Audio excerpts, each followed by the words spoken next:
प्राचीन काल में पंचनद प्रदेश नाम का एक सुंदर राज्य था। इस राज्य की राजधानी थी कुशलपुर।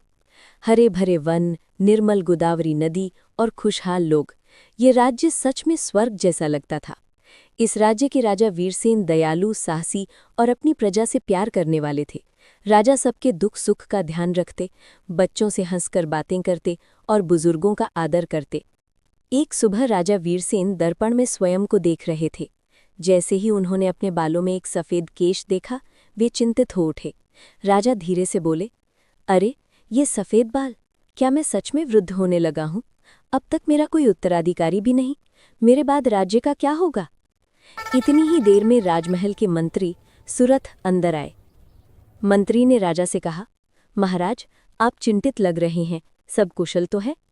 राजा बोले, सुरथ, समय बदल रहा है और मैं अब भी निसंतान हूँ। मेरे बाद राज्य का क्या होगा, यही चिंता खाई जा रही है। मंत्री ने आदर से सिर झुकाया और कहा, महाराज, क्यों ना आप राजगुरु ऋषि वामदेव से सलाह लें। उनकी बुद्धि कभी विफल नहीं जाती। राजा ने तुरंत आदेश दिया, गुरुदेव को अभी बुलाया जाए। थोड़ी देर में महान ऋषि वामदेव राज दरबार में आए। उनका वेश साधारण था, पर उनके चेहरे पर तेज झिलमिला रहा था।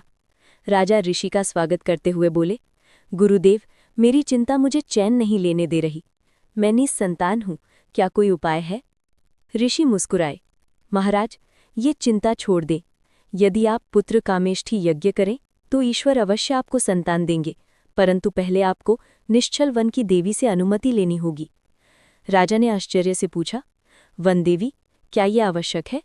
ऋषि ने कहा, हाँ राजन, वही भूमि की रक्षक है। उनकी अनुमति के बिना यज्ञ सिद्ध नहीं होगा।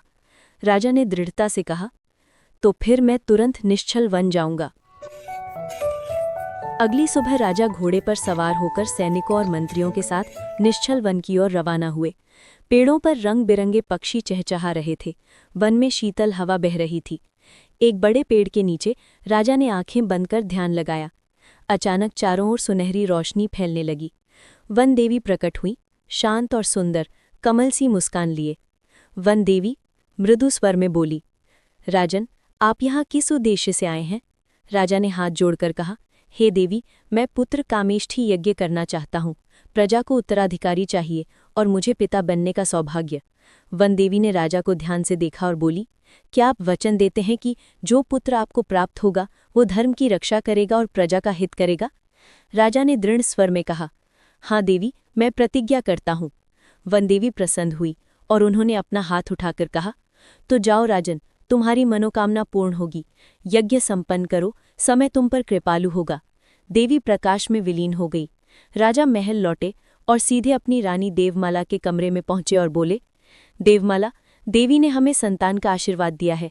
रानी की आंखों से खुशी के आंसू गिर पड़े।